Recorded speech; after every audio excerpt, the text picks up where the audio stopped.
Amis de la Résistance, bonsoir. Bonsoir Victoria. Bonsoir Serge. Résistons.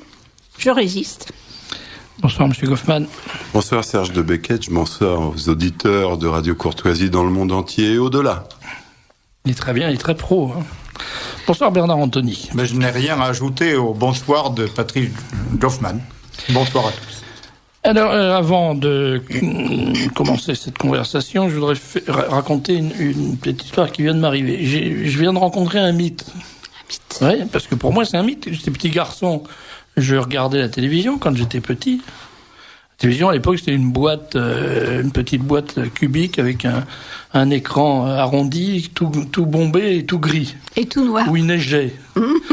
Et on regardait un monsieur qui s'appelait Jean Nohain. Et vous savez que là, cette année, c'est le 50e anniversaire de l'émission de Jean Nohain qui s'appelait... Les chandelles. 36 chandelles. 36 chandelles. Je savais pas que j'étais si vieux que ça. Alors, et c'est dramatique, oui. ça, ouais. On ne rajeunit pas. Qui j'ai rencontré, là, devant la radio, Dominique Nohain, le fils de Jean Nohain. Et alors, Dominique Nohain a eu l'idée, que je trouve géniale, de monter au théâtre, alors je l'annonce, donc à la Comédie Caumartin, un spectacle avec des textes de Tristan Bernard, Franc Nohain, qui devait être son oncle, je pense, ou son grand-oncle. Son grand-père ? Ou le grand-oncle. Ah ben oui, c'était peut-être son grand-père. C'est le grand, je sais pas. Et Sacha Guitry. Oui. Donc du 11 au 29 mars 2003, les mardis, mercredis, jeudi, vendredi à 18h précises et samedi à 15h précises, il présentera ce spectacle. Alors il est drôle parce que le tract dit Dominique Nohain meuble 70 minutes d'entracte. Ça s'appelle, c'est drôle, non ? Je suis très inquiet Serge parce que je me souviens d'un mot de Franc Nohain qui va prendre part à ce spectacle et je crois que c'était les femmes blondes ont le cœur noir. Ce genre de plaisanteries ne sont plus tellement au goût du jour. On peut pas dire le contraire. Donc, non, surtout pas moi. Non, mais c'est charmant. Franc Nohain, il a dit d'autres choses qui étaient plus aimables à l'égard des dames. Et puis Guitry a dit des choses tellement merveilleuses, et Tristan Bernard aussi. Donc c'est Tristan Bernard qui, quand il était au camp de Drancy, les amis étaient venus le voir en lui disant est-ce que vous avez besoin de quelque chose ? Il a répondu oui, un cache-nez. Ça, c'est quand même de l'humour, non ? Hein ? C'est magnifique. Ça c'est l'humour dans ces cas-là, c'est digne de l'humour des aristocrates dans les prisons de la conciergerie, dans les cachots de la conciergerie. Hein. Voilà, donc, si vous voulez passer un moment délicieux, je pense, avec Dominique Nohain, je rappelle que c'est à la Comédie Caumartin, du 11 au 29 mars, mardi, mercredi, jeudi et vendredi, à 18h, et samedi à 15h. Vous irez ? Ça m'étonnerait parce que je sors peu. Vous avez peur de tomber dans les escaliers ? Voilà. Donc, enfin, et les auditeurs ont compris que Victoria était revenue. Donc, je suis revenue. En un seul morceau. En un seul morceau, Même avec un morceau supplémentaire. Et j'essaie d'y rester. Ça vous va très bien, la canne, finalement. Ça vous donne un côté Sarah Bernard. Ah ben dites, j'ai l'impression d'avoir 100 ans depuis un moment, mais maintenant, ça y est, non, mais je les ai. À quel âge C'est peut-être Sarah Bernard à 30 ans. Ils doivent l'assommer définitivement. Non. C'est peut-être 30 ans, à 30 ans, voilà. D'autres, non, les annonces, autrement, c'est à peu près tout, je crois. Alors, j'ai demandé à Bernard Anthony de venir, parce que ça fait très très longtemps, je sais pas, ça fait combien de temps, Bernard, vous n'êtes pas venu à ce micro ? 3-4 ans, je ne sais pas, beaucoup trop. Et je me suis dit que, après tout, c'était le moment ou jamais de rattraper ce retard, parce que vous dépensez d'une façon étonnante pour quelqu'un qui n'a pratiquement... Ou c'est peut-être pour ça, d'ailleurs, parce que vous n'avez plus qu'un mandat. Oui, je électoral. suis libéré de mes activités européennes, ce qui me permet de continuer beaucoup d'autres activités, parce que ce n'est un début, continuons le combat. Oui, c'est un début qui commence à durer un petit peu. Donc, vous organisez des manifestations, des rencontres, vous avez fait réaliser un projet de loi, vous publiez un projet de proposition de loi, il faut dire, pour être parfaitement clair. Vous publiez Reconquête, vous préparez une grande réunion d'amitié française. On reprend la tradition des grandes réunions d'amitié française. Tout à fait. Et puis vous continuez le forum social d'Orange. Enfin, finalement, jamais autant travaillé, quoi. C'est ça. Et puis, la première chose dans le temps, c'est donc une manifestation qui est organisée, qui est prévue demain, jeudi 20 février, à 19h30 sur le parvis du Trocadéro. Alors, cette manifestation, elle est organisée contre un événementicule, dira-t-on, dans l'apparence en tout cas, qui est l'invitation. C'est tellement renversant qu'on a peine à y croire, même si on s'attend à tout de la part du personnage, mais l'invitation lancée par Chirac à Mugabe. Alors, quand j'ai entendu ça, je dis c'est pas vrai, c'est un gag. Il fait pas ça. Mugabe, c'est un fou. C'est le Hitler nègre. Il a tenu des propos. Il y a un site internet qui s'appelle Racisme Anti-Blanc, où il rapporte les discours de Mugabe, mais c'est ahurissant. Qui d'ailleurs voue un véritable culte à Hitler. Bah, bien sûr. Il connaît plus ou moins bien, mais enfin, il se veut le peu qu'il en sait, ça lui plaît beaucoup. Et cette ouverture de Chirac à Hitler, fut-il noir, est quand même tout à fait stupéfiante. Oui, c'est un peu surprenant. Alors, on va pas dire trop de mal de Chirac, parce que quand même, pour une fois qu'il fait quelque chose de bien. Par ailleurs. Hein ? Par ailleurs. Bon. Donc, je peux peut-être dire un mot de la manifestation. Alors, je voudrais d'abord que vous nous parliez de Mugabe, parce que moi, j'ose à peine en parler. Moi-même, c'est tellement un personnage. Mugabe, comme tous les grands exterminateurs, est finalement un fils de la France et de ses modèles. L'homme qui a le mieux compris, je pense, le populicide, comme il a baptisé le génocide vendéen, c'est Gracchus Babeuf, qui était un homme un peu fou, le premier des communistes modernes en tout cas, mais qui était un homme aussi de générosité et qui savait ce qui se passait en Vendée d'abominable avec Westermann, les colonnes infernales de Turot et tout ce que nous savons. Eh bien, Babeuf a donné une explication de cela. Pour les révolutionnaires, il y avait trop de monde dans le pays. Ils pensaient que notre sol français ne pouvait pas produire suffisamment pour nourrir une population dont la démographie, à l'époque, était forte. Et donc, la clé, c'était qu'il fallait moins de monde. Mugabe est exactement sur le modèle des génocideurs de la Vendée et de la France en 93. Et donc, que fait-il ? Eh bien, d'abord, bien sûr, il se venge de ces fermiers blancs qu'il n'aime pas, j'allais les dire, pour des raisons spontanément racistes, mais il considère qu'il y a trop de monde. Il l'a dit, beaucoup vont mourir.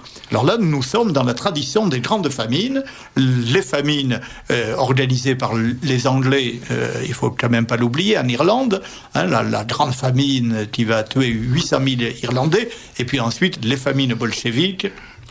Les famines, enfin pas les famines, mais le génocide des Indiens d'Amérique.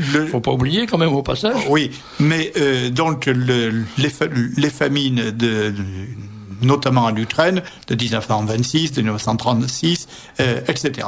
Bon, donc Mugabe est véritablement un exterminateur.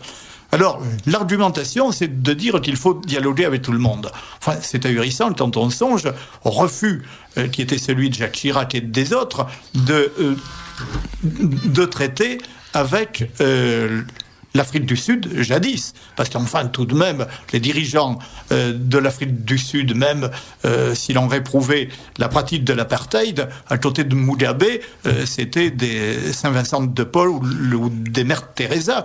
On reçoit un véritable cinglé, donc qui envoie à la mort, on ne sait pas combien, il faudra faire le bilan plus tard. Enfin, c'est un Pol Pot. Mais ça n'est pas nouveau chez Chirac, parce que chez Chirac, tout ce qui est crime,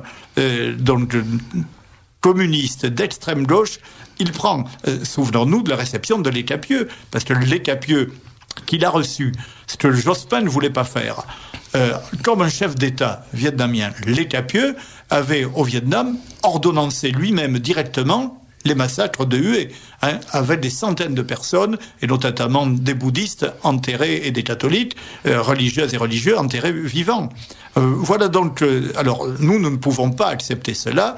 La politique africaine de la France est un désastre. Demain, c'est le sommet traditionnel. On aura donc 35 chefs d'État qui vont être reçus, et parmi eux, donc, monsieur Mugabe, Nous parlerons aussi demain, dans notre manifestation, de ce que nous avons fait en Côte d'Ivoire, qui nous paraît totalement irresponsable. La France a violé ses engagements et prend le risque, là, d'une avancée de l'islam que nous savons aujourd'hui continue en Afrique. Mais il n'y a pas qu'en Afrique, c'est chez nous aussi. Il y a une dimension, effectivement, qui est très intéressante dans le travail de Mugabe, il participe à cette obsession antique, en tout cas ancienne, du nécessaire populicide. Vous le disiez à l'instant, il y a effectivement cette donnée dans l'histoire du monde de gens qui considèrent qu'il y a trop de monde. Alors c'est le Club de Rome, par exemple, qui trouve qu'il y a trop de gens, ou c'est Kissinger qui dit qu'il faut réduire la population du globe à 500 millions d'habitants, ou c'est Rockefeller III qui dit on peut aller jusqu'à 2 milliards. Et dans le livre journal, là, il y a un papier d'Igor Verov, mon excellent camarade Igor Verov. Vous devriez le jeter contre le mur violemment, le téléphone. C'est le seul moyen de les faire taire. Ça y est, cher Serge, j'ai pu le faire taire. Je suis obligé d'interjeter quelque chose aussi, parce que je me creusais la tête depuis un moment pour savoir comment déstabiliser quelqu'un d'aussi talentueux que Romain Mary.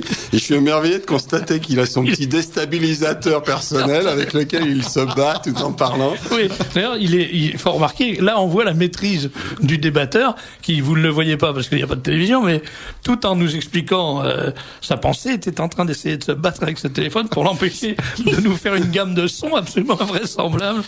Bon, alors revenons à mon journal, qui est une chose importante. Je rappelle donc que la manifestation a lieu demain au Trocadéro à 19h et il faut qu'il y ait beaucoup de monde. On va en parler tout de suite, on va donner des indications, mais ce que je veux dire, c'est que il y a donc un papier de mon camarade Igor Verov. Je signale aux auditeurs, je vais faire un aveu, que Igor Verov, c'est un pseudonyme collectif. Parce que les gens me disent, pourquoi on ne voit jamais Igor Verov? Tout simplement parce que vous le voyez tout le temps. Nous sommes plusieurs à travailler sur des sujets. Et comme on va pas mettre 4 signatures dans un papier de 2 pages, ça serait grotesque, on a adopté un pseudonyme collectif. Voilà. Mais là, donc, il y a un recensement des différents comportements génocidaires qui sont qui ont été mis en route depuis quelque temps et qui obéissent pas du tout à une haine raciale ou à une volonté de faire du mal. C'est absolument pas ça. Et ils ont des mots extraordinaires. Il y a un rapport qui a été présenté au groupe Bilderberg il y a déjà un certain nombre d'années, et dans lequel ils disent cette chose ahurissante quand on y pense, pour prendre le contrôle du monde et réduire de dangereux niveaux de consommation, il faut utiliser le procédé du génocide bienveillant. C'est admirable. C'est fabuleux, l'expression génocide bienveillant. On n'arrête pas le progrès. Alors, parmi les méthodes du génocide bienveillant... Vous écoutez Radio Courtoisie? Et ça, c'est pas une des méthodes du génocide bienveillant, mais enfin, parmi les méthodes du génocide bienveillant, il y a la guerre tranquille. Et oui.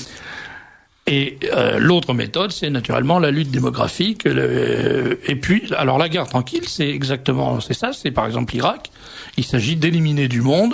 C'est donc toutes ces guerres qui n'ont pour but que de tuer des gens. Et il y a un gars qui s'appelle comment s'appelle-t-il ce garçon qui fait un aveu extraordinaire. Il dit attendez, je me trompe de page. Il dit tout simplement. Il faut le seul moyen de réduire la population, c'est pas compliqué. Il faut lancer les gens dans la guerre, lancer les hommes dans la guerre et faire tuer le maximum de femmes en âge de procréer. Article extrait du Libre Journal numéro 286 qui paraît demain. Qui vient de sortir, voilà, c'est ça, qui est sorti ce matin. Et donc cette idée, elle a fini par envahir les esprits l'esprit d'un personnage comme Mugabe, qui organise effectivement au Zimbabwe le génocide de la population blanche qui était implantée depuis très longtemps, mais y compris d'ailleurs de sa propre population. Ce qui vous a amené à réagir donc contre l'invitation qui a été lancée par Chirac. Alors, et avec exemplarité, parce qu'il faut le dire, les choses commencent de la même façon en ce moment même en Namibie. Alors j'ai le souvenir d'un voyage il y a peu de temps en Namibie. C'est un pays splendide, béni des dieux, très peu peuplé parce que la Namibie c'est très peu de choses. C'est une côte et puis coincé entre le désert de Namibie et le Kalahari, c'est Windhoek. Enfin, mais c'était un petit paradis avec des fermes de plusieurs milliers d'hectares parce que les animaux broutent là très peu de choses, mais ce sont des fermes qui faisaient vivre ce pays magnifiquement, dont nous avons affaire à une perversion à l'état pur, mais je pense que l'exemplarité occidentale, vous voyez, nous sommes porteurs du meilleur et du pire. Mugabe, une fois de plus, c'est notre enfant. C'est l'enfant de la Révolution française, d'une certaine manière encore. Mais là, on est dans le cœur de la question raciste. C'est-à-dire, on voit bien que, enfin, on ne peut pas imaginer une seule seconde que Chirac aurait accepté de recevoir un dictateur blanc qui aurait organisé le génocide des nègres dans son pays. Ça aurait été absolument impossible. Non, mais le contraire... tout le monde l'accepte parce qu'après tout, on a l'impression que c'est justifié parce que c'est une espèce de vengeance. Oui, mais je crois qu'il y a du racisme. Alors là, moi, je ne vais pas jouer les psychanalystes parce que je suis tout à fait contre les psychanalystes, mais c'est du racisme parfaitement inversé. Mais c'est du racisme tout de même. Parce qu'au fond, qu'est-ce qu'il y a de sous-jacent ? C'est qu'un Mugabe blanc, on ne le recevrait pas.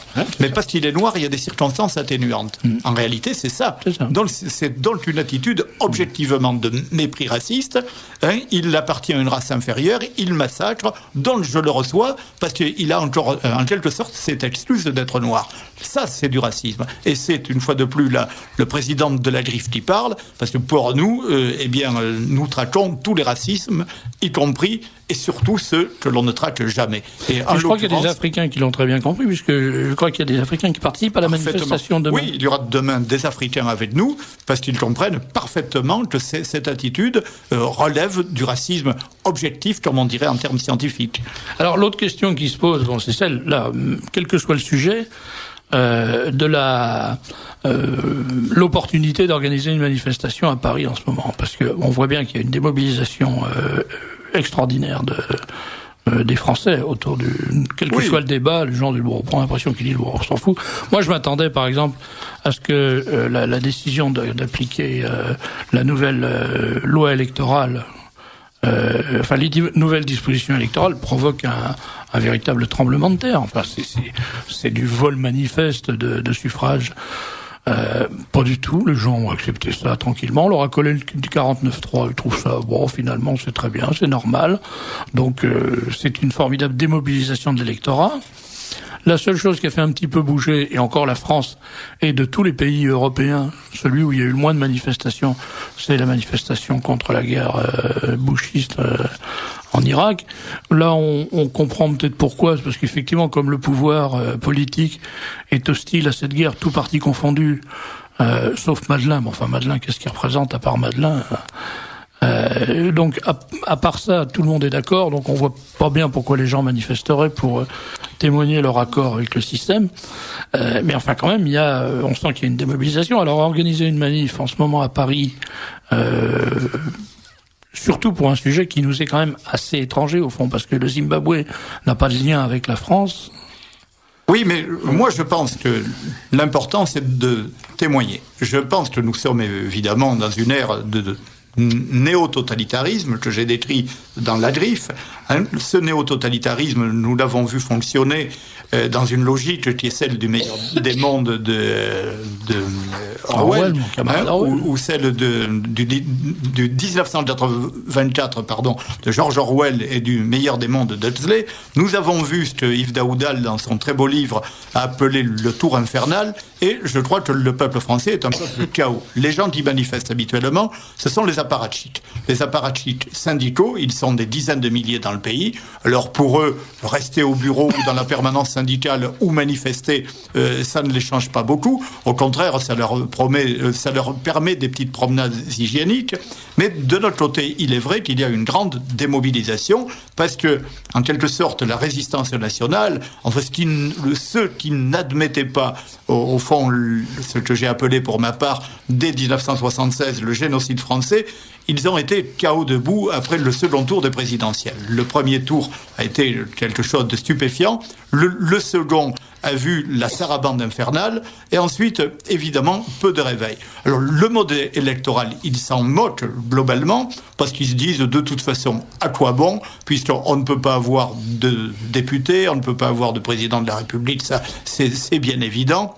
Donc, un changement de scrutin électoral, ça n'allait tout de même pas les mobiliser. Mais je pense, moi, la thèse du charbon de bois. Qu'est-ce que je veux dire par là? C'est qu'il faut continuer de souffler sur les braises qui existent, et je suis sûr que il y a un certain nombre de gens à Paris qui m'entendent, dans la région parisienne, qui savent bien que cette politique constante de Jacques Chirac, d'ouverture au pire dictateur, est quelque chose d'intolérable, et que celui-ci qui ne cesse d'invoquer la morale, la piétine en fait allègrement. Deuxièmement, il y a des gens nombreux qui ne confondent pas une politique stupidement cosmopolite et mondialiste avec la conception que nous avons de la France, qui a effectivement un rôle à jouer en Afrique. Parce que où nous acceptons de devenir définitivement un petit pays d'Europe, une région d'Europe, ou bien nous avons encore la fierté de notre nation, nous pensons qu'elle a encore un rôle à jouer, et c'est ce que nous croyons.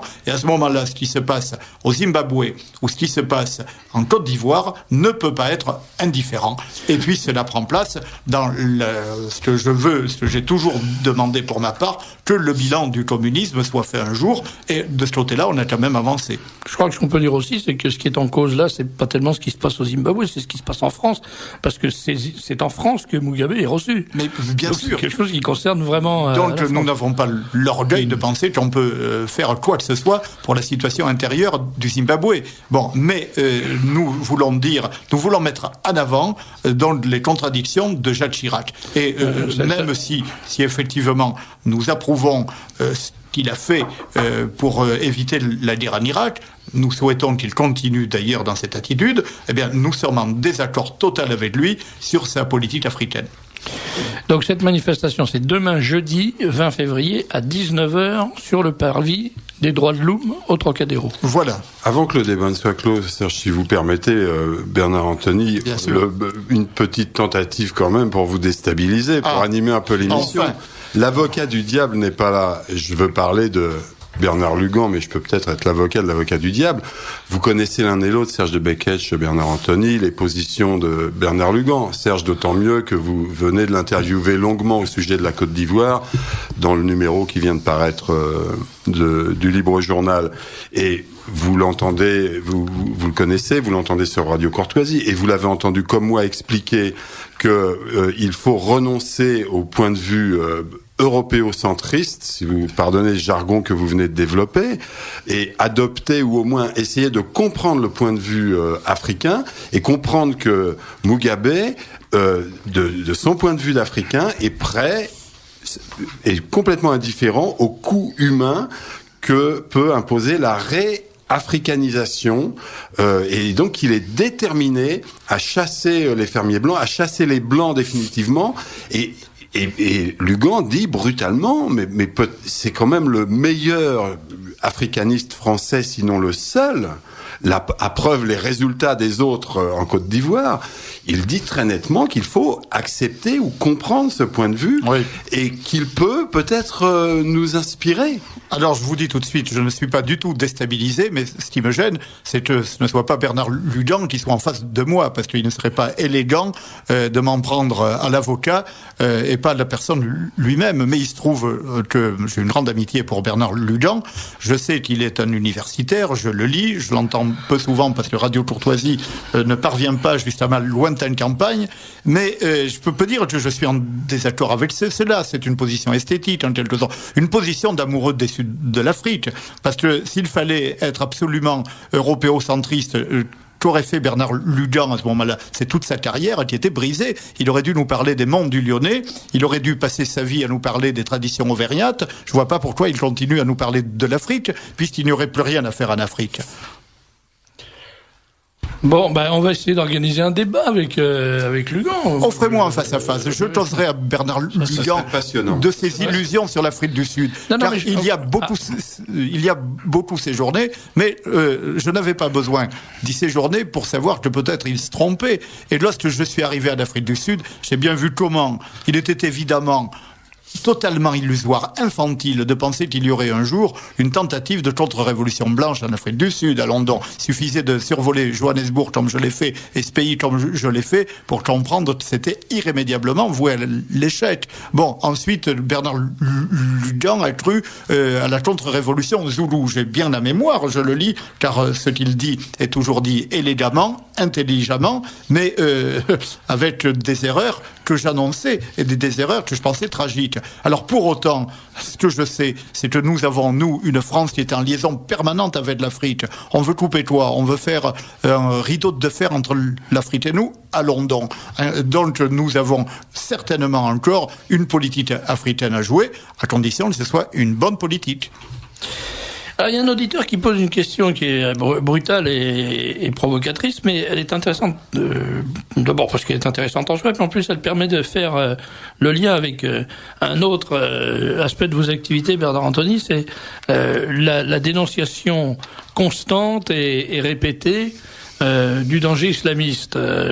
Et les conférences que vous prononcez sur le défi, ce que vous appelez le défi islamique. Alors cet auditeur nous dit, faisant allusion à ce que vous venez de dire à propos de la Côte d'Ivoire, il dit Bernard Anthony se plaint de l'avancée des islamistes en Afrique, alors qu'il a soutenu les islamistes en Bosnie et au Kosovo. Peut-il expliquer ça? Écoutez, très volontiers. Je rappelle à cet auditeur que notre position a été tout simplement d'observer que, premièrement, il y avait sécession de la fédération yougoslave par rapport à la domination communiste qui était évidemment concrètement visible avec les 2500 chars d'assaut à étoiles rouges, avec l'oppression d'un régime titiste qui ne tenait pas au-delà de la personnalité de Tito. Et donc, je me souviens d'avoir reçu... Je vais raconter une anecdote à cet auditeur et ça suffira. J'étais membre de la commission des affaires étrangères du Parlement européen au début de la guerre dans l'ex-Yougoslavie. J'ai reçu toutes les parties en présence, puis je suis allé à Zagreb, je suis passé en Bosnie.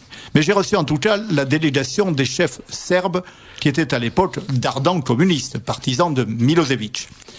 Je leur ai dit, messieurs, je vous écoute bien, vous professez que la Croatie, vieille nation européenne constituée depuis 11 siècles, devrait être limitée à la portion de territoire, j'emploie les expressions chères donc au leader serbe ultranationaliste Jirinovski et d'autres. Pardon, excusez-moi, je pensais aux Russes, c'est Saïl. Mais c'est un tout petit peu de la même graine. Bon, donc c'est Saïl.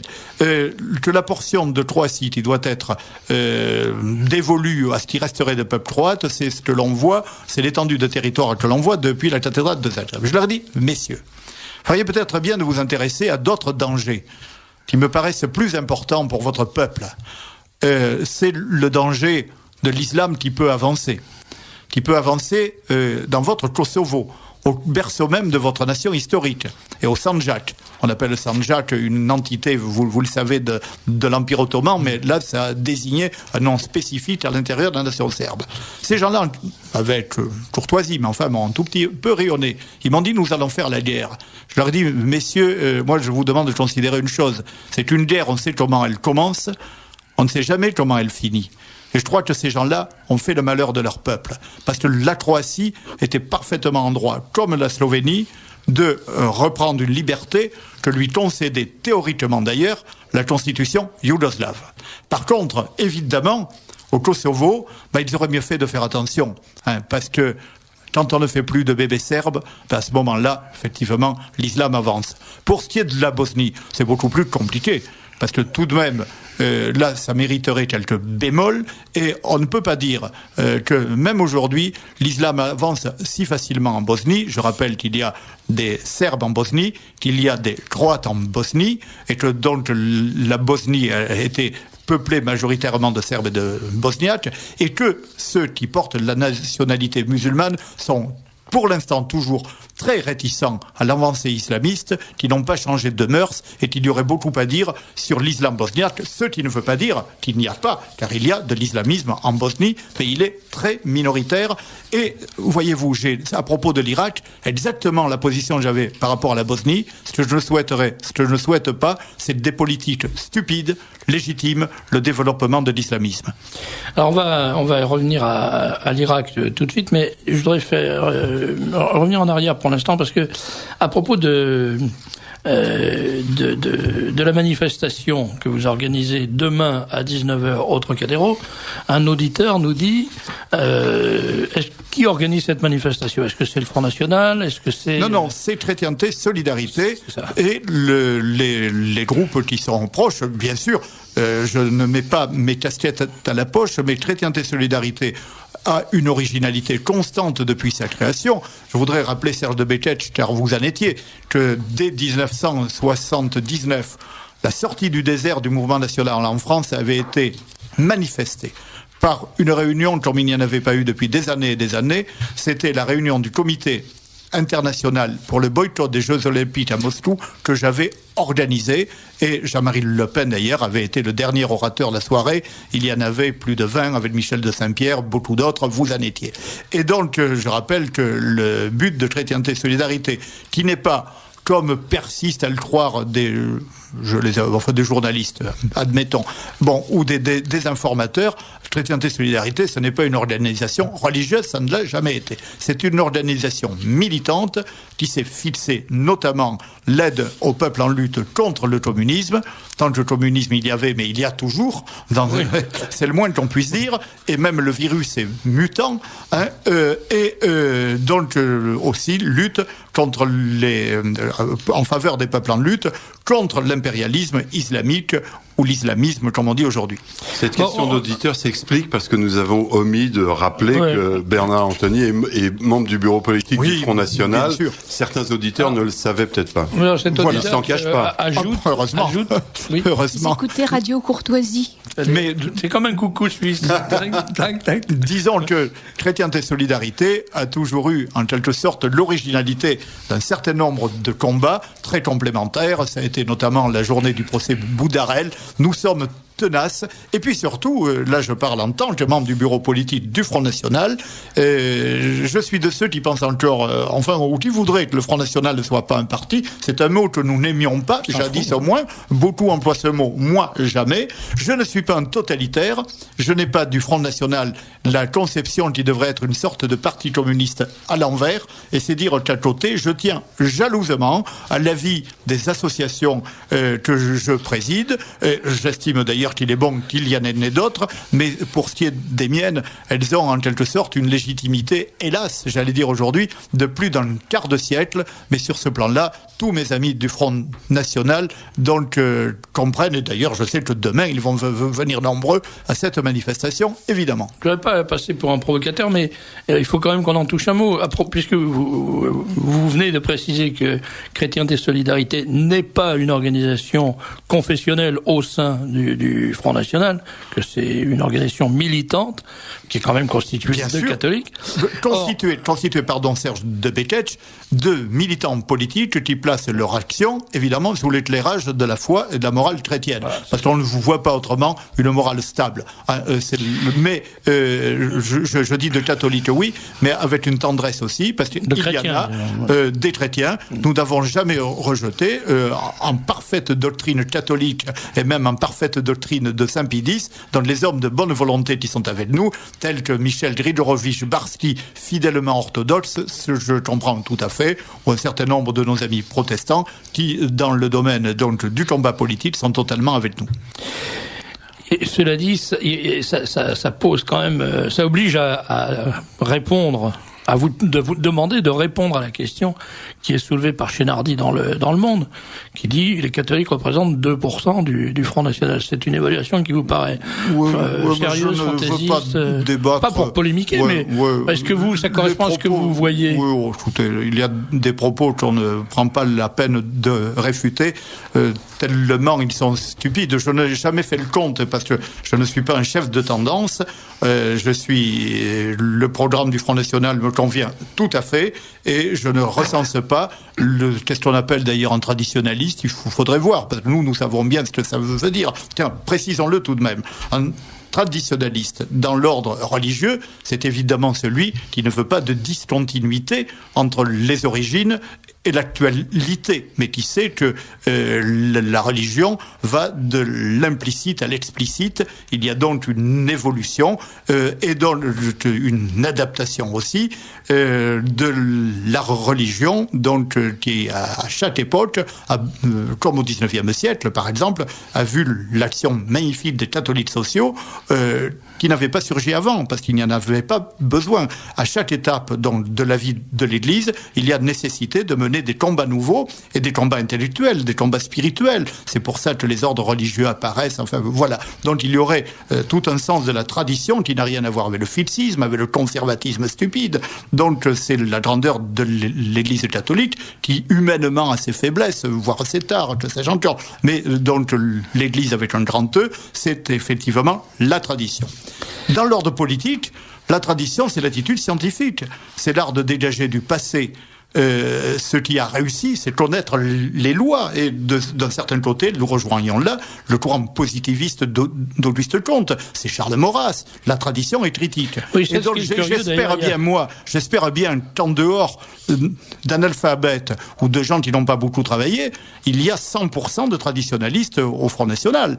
Parce qu'autrement, ça serait tragique, et alors donc j'ai lu aussi qu'il ne faudrait pas que le Front National devienne un parti religieux.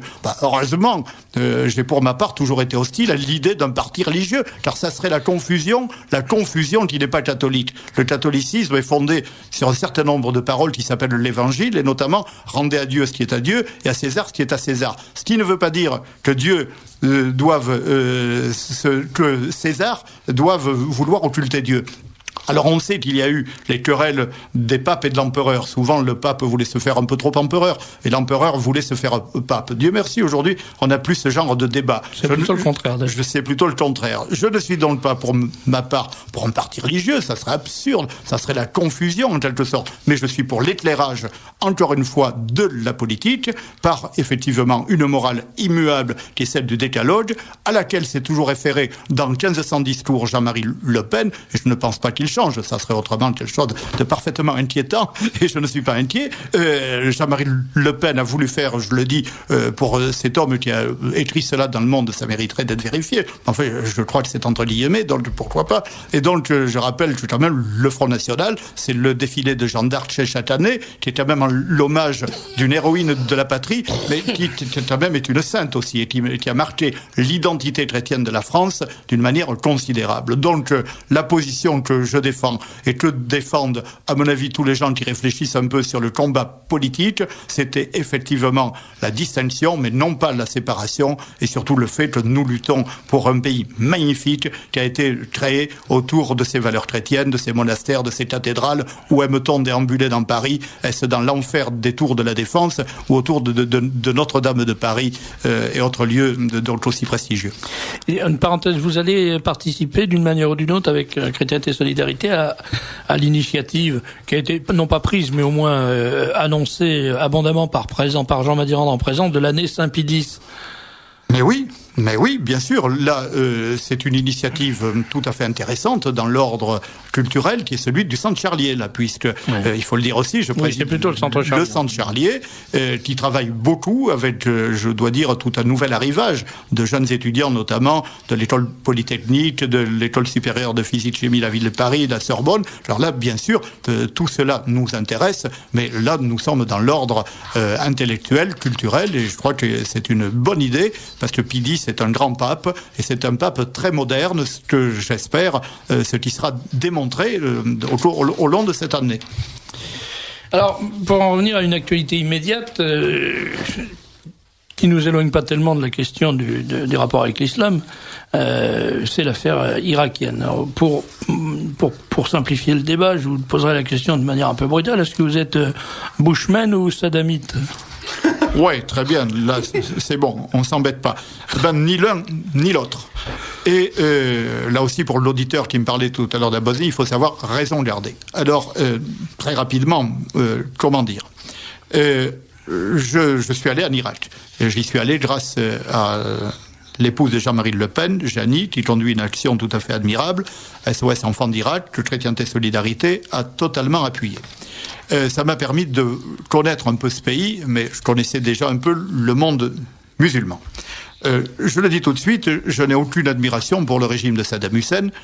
mais qui n'est pas un régime pire que celui de Hafez el-Assad ou de son rejeton Bachar en Syrie. Ou de Mugabe. Oui, alors non, là, tout de même, nous ne sommes pas dans ce niveau-là. Mais je rappelle que pour ce qui est de la France, qui nous intéresse essentiellement, l'Irak n'est pas un pays ennemi, ni même un pays hostile. Nous avions là nos intérêts. Je voudrais rappeler que dans cet univers islamique, les partis Baas ont constitué, après le kémalisme, qui relève d'ailleurs d'une autre idéologie, ont constitué des tentatives de partis socialistes laïques qui étaient assez sympathiques pour les chrétiens d'Orient. Les chrétiens d'Orient, jusque-là réduits au statut de dhimmi. Le dhimmi, je le rappelle, c'est le citoyen de seconde zone qui est soumis, au fond, à la bonne volonté du calife quant à sa survie. Mais je résume très vite. Là, la tentative des partis Baas, qui n'était pas anti-musulman, il n'aurait pas pu se le permettre. C'était une tentative de laïcisation, pas du tout, comme on l'entend chez nous, avec le petit père Combe ou la haine anti-religieuse.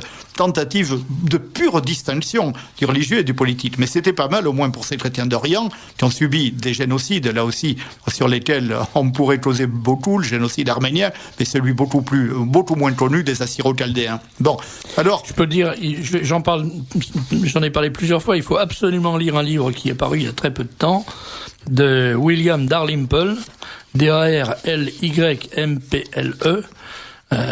qui s'appelle sur les traces de Byzance ou quelque chose comme ça, et où il raconte un voyage qu'il a fait depuis le mont Athos jusqu'au monastère copte de l'Égypte, et où il traverse tous les pays du Moyen-Orient, et où donc à chaque fois il expose la situation des chrétiens, et notamment alors sur la Turquie et sur la situation des chrétiens arméniens. Il y a des pages déchirantes, absolument déchirantes, où il raconte et il fait parler les témoins, qui sont généralement des vieillards brisés par le malheur et par l'âge, et qui se souviennent du temps où il y avait des familles entières avec beaucoup d'enfants, etc.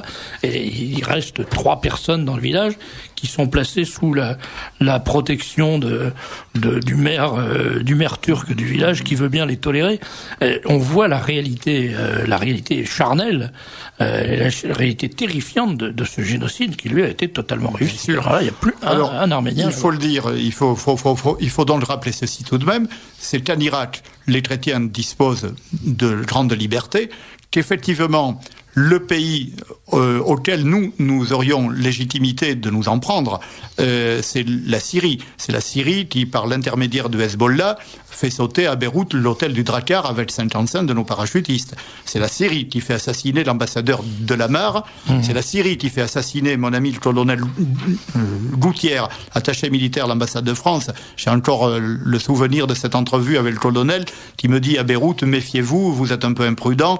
Je lui dis, écoutez, mon colonel, j'ai l'impression que vous l'êtes tout autant. Vous voyez, je suis là, et le colonel a été assassiné.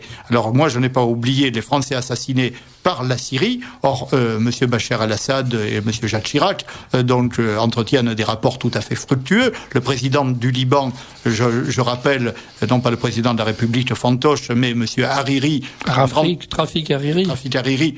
Et de nationalité saoudienne, d'ailleurs, il faut le savoir. Pour les besoins de la cause, on a accepté qu'il se fasse libanais.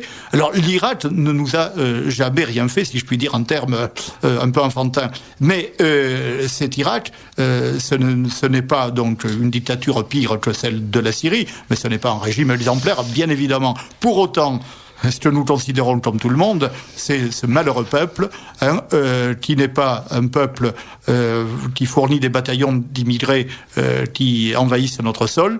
L'Irak est un pays avec des classes intellectuelles très développées. C'est un pays dans lequel nous avions toute raison de maintenir notre présence, et sur ce plan-là, espérons qu'il tiendra ferme. Nous ne pouvons qu'appuyer Jacques Chirac.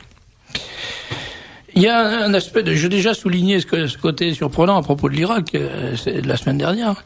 Et je regardais hier soir la télévision française juive sur le câble, TFJ, et j'ai vu une émission où l'animateur, dont le nom m'échappe, avait invité 2 personnalités, 2 géopoliticiens, c'est comme ça qu'on dit, de qualité, puisqu'il s'agissait de comment ça s'appelle, d'Alval et de Antoine Colonna, qui a une émission sur Radio Courtoisie, et qui donc expliquait toutes les bonnes raisons qu'il y avait d'écrabouiller l'Irak une fois pour toutes. C'est à la mode en ce moment. J'ai entendu ce matin dans l'émission de Garello mon excellent camarade Guillaume, qui, après avoir expliqué que à propos des Indiens, que c'était pas les Américains qui avaient tué les Indiens, mais c'était les Blancs, ce qui est une différence que je vous laisse apprécier, a expliqué qu'il fallait d'urgence écrabouiller les Irakiens sous les bombes, et que tout simplement parce qu'ils étaient là et qu'on voulait prendre leur truc, voilà. Bon, donc j'entendais Antoine Colonna expliquer qu'il fallait d'urgence tabasser l'Irak, et Delval a eu la même réflexion que moi. Pourtant, vraiment, on n'a pas beaucoup de points en commun, mais c'était assez curieux dans sa bouche.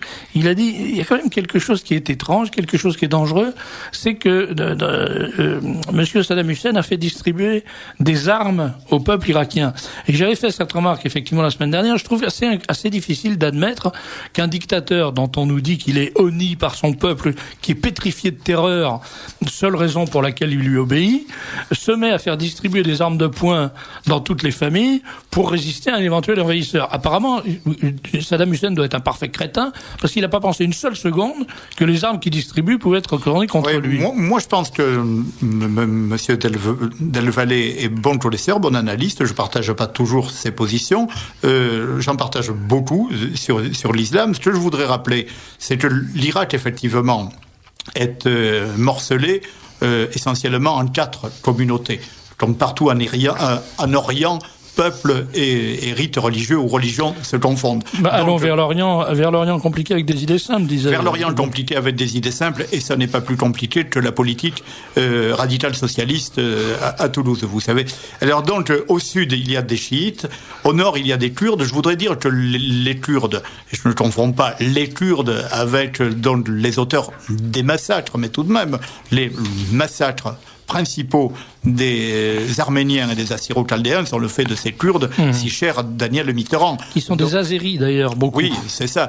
Donc là, je voudrais dire que ensuite il y a le corps sunnite de l'Irak qui est minoritaire, mais il va de soi que une dictature comme celle de Saddam Hussein s'appuie sur une profonde acceptation populaire, et en ce moment même.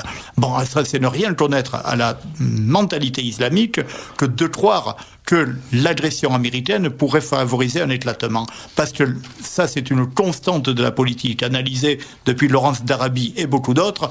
Les musulmans, donc, se font souvent la guerre entre eux pour des raisons tribales ou des raisons de rite ou autres, mais s'unissent toujours à partir du moment qu'il y a un adversaire non musulman. Ce que on est donc en train de faire, c'est aujourd'hui de coaliser, effectivement, c'est ma certitude, la majorité du peuple irakien autour de Saddam Hussein. Bon, mais ensuite, si on déstabilise Saddam Hussein, si on le tue, si le régime s'effondre, que va-t-il se passer? C'est l'éclatement général. Et en tout cas, c'est un encouragement à l'islamisme. Vous voyez, je raisonne exactement dans l'affaire irakienne comme j'ai raisonné dans l'affaire bosniaque. Ce n'est pas parce que nous sommes des gens de droite que nous sommes des crétins extrémistes qui croyons qu'il faut tout régler par le fer et par le feu. Parce que d'ailleurs, vous rejoignez Monsieur de Villepin à l'ONU, si je ne me trompe pas, il a expliqué à peu près la même chose. Et est-ce que ce ne serait pas du bon sens, tout simplement? Mais c'est tout simplement du bon sens. Bon, être un va-t-en-guerre, c'est très bien. Enfin, c'est très bien. Non, c'est toujours stupide. Il faut avoir de la force pour faire une politique. Mais de le écrabouiller, c'est très exactement ce que veulent faire les Israéliens aujourd'hui avec les Palestiniens. Ils n'y arriveront pas parce qu'ils en écrabouilleront beaucoup. Ils vont en tuer 10, 15 par jour, etc. Mais autour d'eux, c'est une marée humaine. Les choses se règlent par une politique qui appuie une force. C'est ça le bon sens. C'est ce qui fait que nous devrions méditer cela en Afrique, où nous n'avons même plus, hélas, les forces qui pourraient nous permettre de pratiquer une politique. Je vous propose... Vous écoutez Radio Courtoisie. Coucou. Je vais vous proposer... Et pour ceux qui n'ont pas la... Moi aussi, je vais vous interrompre, Serge. Pour ceux qui n'ont pas la radio en couleur... Monsieur Anthony on a pris des belles couleurs depuis un moment. Il est devenu, vous avez remarqué, son visage s'est enflammé depuis une demi-heure. Et je m'en réjouis parce que on n'a pas réussi à le déstabiliser, mais du moins on l'a assez secoué pour en tirer le maximum. Ah, ça c'est gentil, Patrick. Donner la parole un petit peu aux auditeurs, là. Oui, on va le faire, mais j'ai prévu de poser des questions. Comme les auditeurs posent beaucoup de questions, je vous laisse les rassembler. Et oui, pas tellement d'ailleurs au fond, donc ceux qui sont d'accord sur l'essentiel. Oui, on a l'habitude de dire qu'ils posent beaucoup de questions, mais là ce soir c'est plutôt calme. Ils sont d'accord, alors ils le disent. Voilà, c'est ça. Donc ils disent bravo, merci beaucoup. Oui, je voudrais vous parler de la nécessité d'appuyer la politique sur une force morale, force matérielle aussi. Et vous dites qu'il faudrait qu'on fasse ça en Afrique, mais moi je trouve que ça serait pas mal de le faire en France aussi, parce que oui, bien sûr, nous y venons. Je sais bien qu'on est d'accord, mais il y a deux affaires justement qui réunissent à la fois cette question de la force de l'autorité publique et du problème. On va pas faire semblant de dire islamique parce que ça n'a rien à voir, du problème de l'immigration. Il y a l'affaire de la petite Sarah. Et puis l'affaire Thierry Ferrer. Alors la petite Sarah, c'est une jeune fille qui a été victime de tourmente. Elle a eu le courage de dénoncer les voyous qui l'ont, les tortionnaires, la crapule, la racaille qui l'a violée en bande. Et depuis, elle fait l'objet, et avec sa famille, de menaces, de représailles, au point que il y a quelque temps, le proviseur du lycée dans lequel elle est, ou du collège, je ne sais plus dans lequel elle est, a été obligé d'aller la chercher lui-même à son domicile pour l'amener au collège le matin sous sa protection, de la reconduire le soir. Et là, ses parents ne pouvant pas déménager pour des questions financières, finalement, on apprend que cette jeune fille, je sais pas comment on peut dire, quoi, jeune fille, oui. De Roubaix, c'est ça. Est placée en foyer pour sa sécurité. On l'a placée pour sa sécurité dans un foyer où on la cache. C'est-à-dire, on sait pas où elle est. Tout ça parce qu'une bande de racailleux d'occupants a décidé de la torturer après l'avoir violée, de la torturer parce qu'elle les a dénoncés.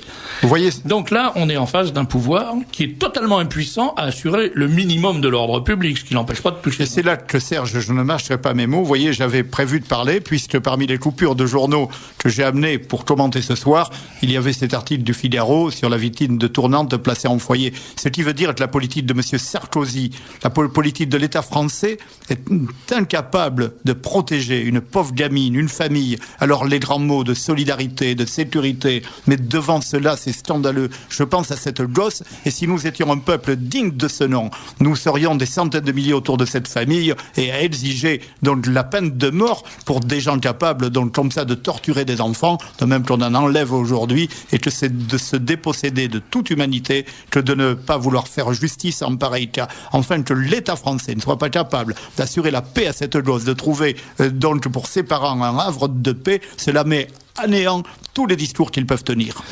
Et d'ailleurs, ça fait très longtemps que je dis que la politique sécuritaire de Sarkozy, c'est du pipeau, c'est du bidon, c'est de la poudre aux yeux. Il n'y a aucune politique sécuritaire. Il y a des coups publicitaires où il va faire le malin dans les commissariats et où il ose engueuler les flics, alors que les flics ne font qu'appliquer à leur corps défendant la politique qu'on leur a demandé d'appliquer, c'est-à-dire ce qu'ils appellent la politique de prévention, qui consiste tout simplement à copiner avec la racaille.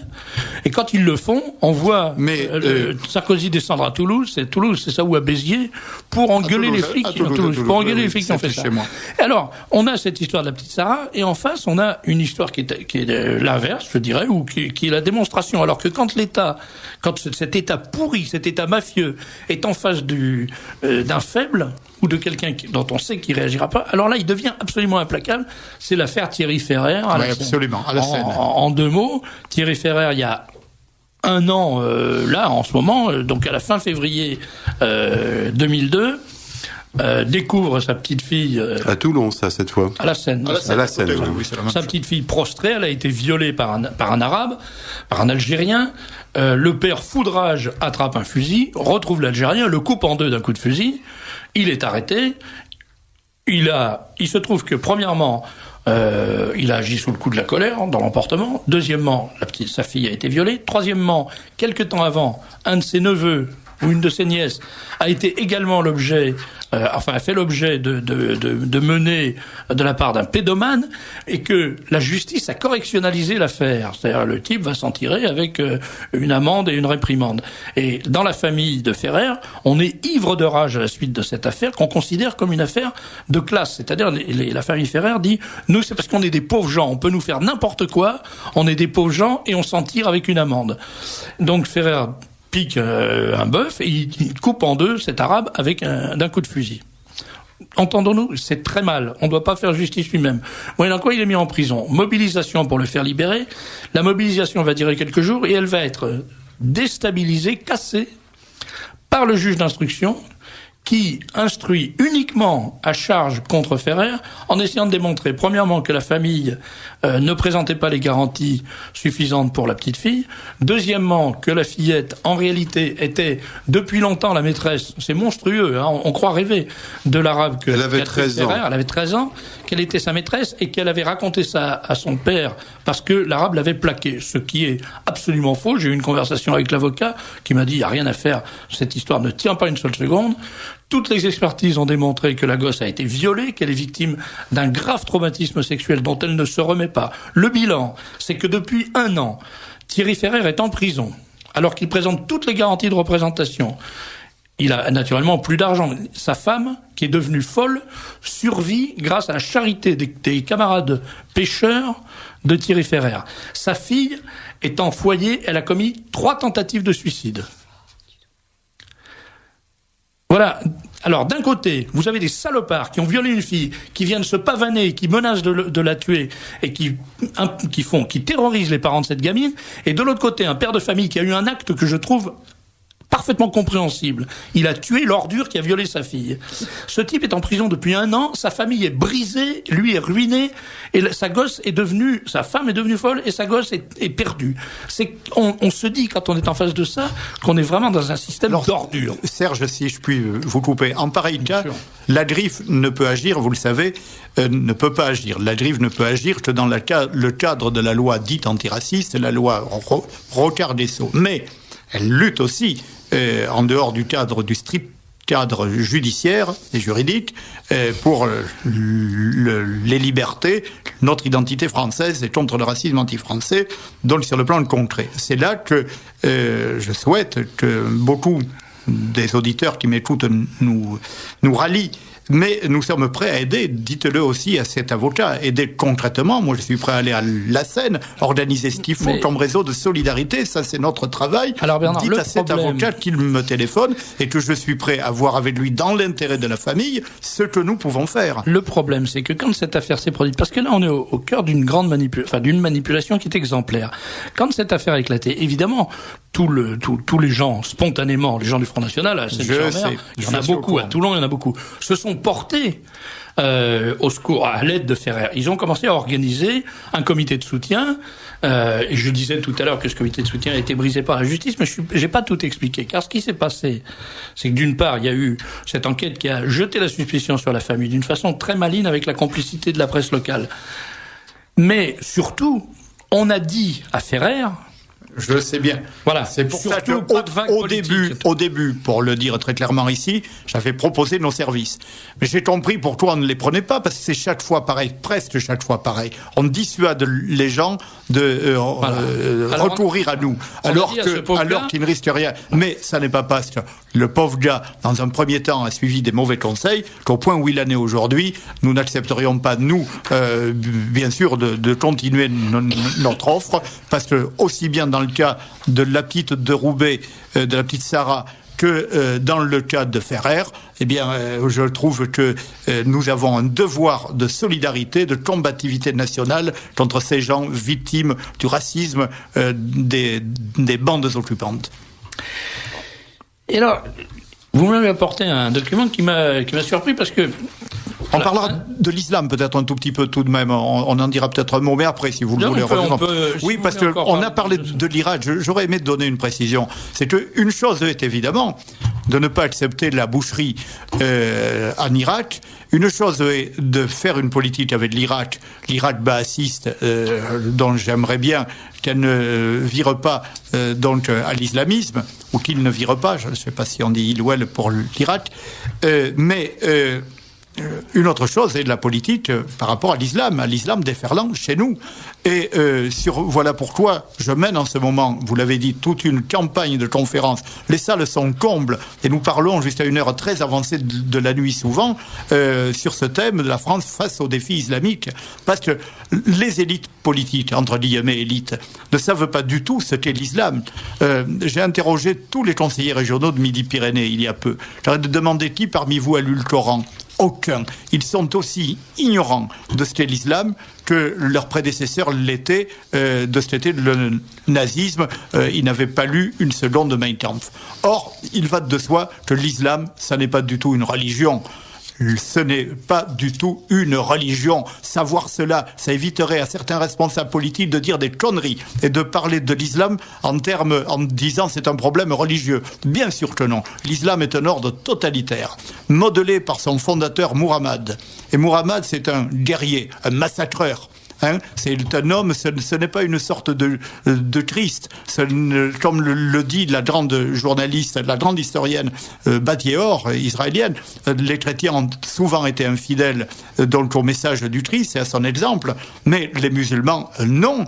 Lorsqu'ils se partagent le butin, lorsqu'ils se partagent les femmes et les enfants, parce que en quelque sorte, pour le monde musulman, qui n'est pas musulman, est un infra-humain. On peut certes donc pactiser, mais globalement, la conception de l'islam qui n'a jamais été remise en cause, c'est la division du monde en deux, le Dar el-Harb et le Dar al-Islam. Le Dar al-Islam, c'est le territoire de la soumission, le Dar al-Harb, c'est le territoire de la guerre, et sur ce plan-là, j'ai longuement étudié l'islam. Je pourrais maintenant, après avoir conféré avec le père Moussali, qui est le plus grand scientifique de l'islam, le meilleur connaisseur de la langue arabe, pendant 20 ans il a enseigné à Alger. Après avoir écouté les cours de Dominique Turvois, qui est le plus grand spécialiste à l'université de Toulouse-Mirail, j'affirme que tout ce que l'on donne d'une manière qui peut apparaître simpliste correspond à la réalité.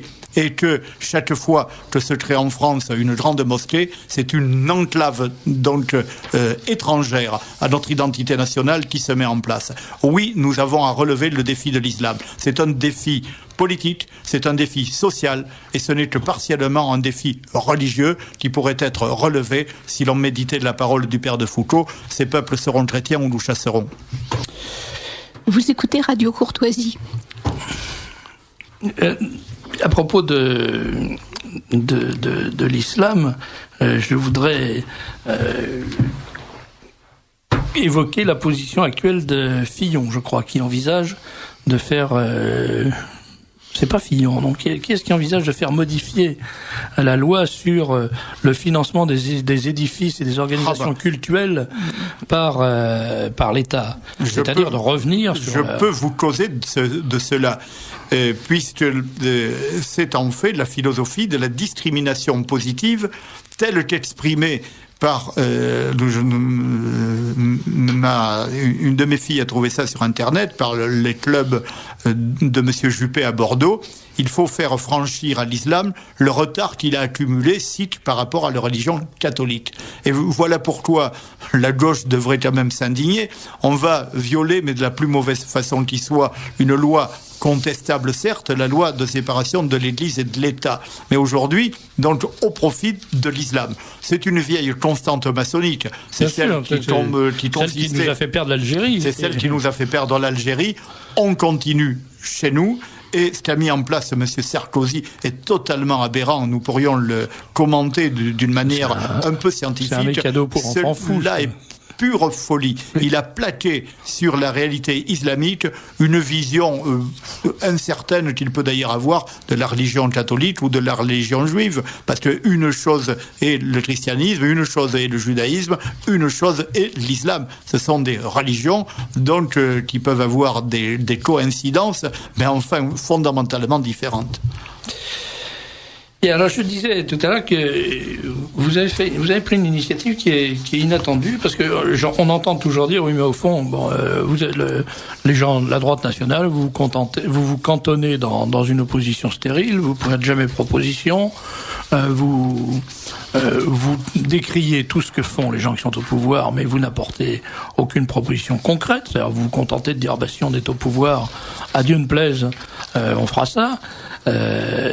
Or là, qu'est-ce que je vois ? Je vois un texte qui est tout simplement un projet de proposition de loi, si j'ose dire, qui s'appelle une loi pour la vie. Alors, la première question qui se pose, c'est pourquoi avez-vous fait, avec votre équipe, je vois qu'on participé à l'élaboration de cette loi avec vous, de cette proposition de loi, Jeanne Smith, Georges-Paul Wagner qui est en quelque sorte le rapporteur, si j'ose dire, ou qui serait le rapporteur. Pourquoi avez-vous fait une loi comme ça, une proposition de loi ? Oui, parce que c'est pour répondre à l'observation que vous faisiez à l'instant même. Parce que faire de la politique peut avoir plusieurs finalités. Une finalité essentielle qui est le bien commun. Mais faire de la politique, comme on dit aujourd'hui, ça veut dire essayer d'avoir des élus, et avec ces élus, de transformer les lois. Donc, normalement, c'est comme ça que doit se développer l'action politique. Alors, le reproche nous est fait, oui, très bien, vous émettez des principes, mais concrètement, que feriez-vous ? Et je me suis aperçu que depuis des dizaines d'années qu'existe la loi Veil, et je le dis sans méchanceté, elles ont fait un travail héroïque, les associations de défense du respect de la vie n'avaient pas proposé le texte qui permettrait d'être voté à l'Assemblée et qui obtiendrait, je pense, l'assentiment d'une majorité de Français. Alors ce texte, le voilà, il va être dans nos locaux sous 48 heures ou 72 heures. Nous avons pour vocation... La Griffe et Chrétienté Solidarité, parce que nous ne sommes pas riches, les deux organisations se sont mises ensemble pour l'éditer. Nous avons une volonté, c'est de le diffuser au moins à 100 000 exemplaires et peut-être de le traduire en plusieurs langues. Pourquoi ? Parce que je crois que le travail est tellement bon qu'il l'intéressera nos amis espagnols, italiens et autres. C'est un travail essentiellement commis par Thierry Martin, avec une méticulosité remarquable et avec évidemment beaucoup de discussions, beaucoup de travail, donc de toute une équipe et notamment effectivement notre ami maître Georges-Paul Wagner qui est un des deux présidents d'honneur, l'autre maître Jean-Baptiste Biaggi de la Griffe, avec Jeanne Smith et encore d'autres, et votre serviteur. Alors, quelle est l'idée centrale ?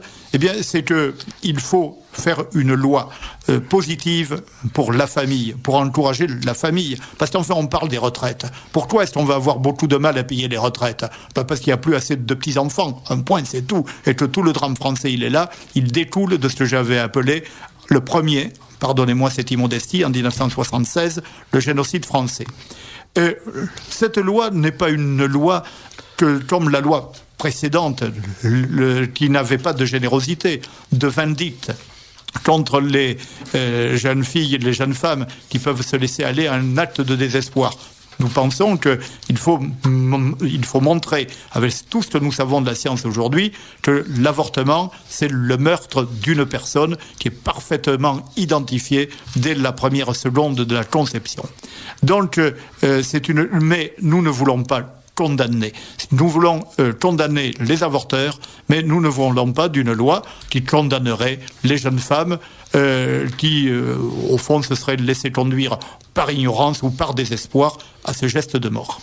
Voilà l'idée centrale, mais nous ferons bientôt une conférence de presse et de grandes réunions autour de ce projet de loi dont je pense que beaucoup de députés le liront avec intérêt, et je ne doute pas que pour ce qui est du mouvement politique dans lequel je milite, il ne constitue une contribution très importante.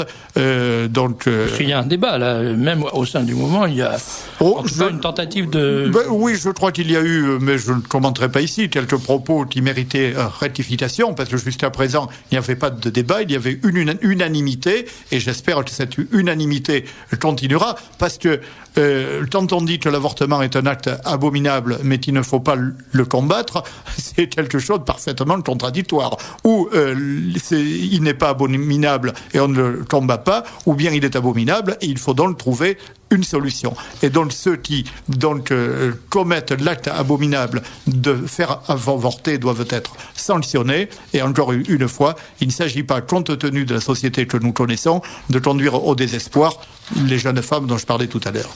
Alors je signale que cette brochure, qui s'intitule « Une loi pour la vie », est en vente au Centre Charlier, 70 boulevard Saint-Germain, 75 005, qui est également l'adresse d'ailleurs de Chrétienté Solidarité et de la Griffe. Et de la Griffe, oui. Donc 70 boulevard Saint-Germain, 75 005 Paris.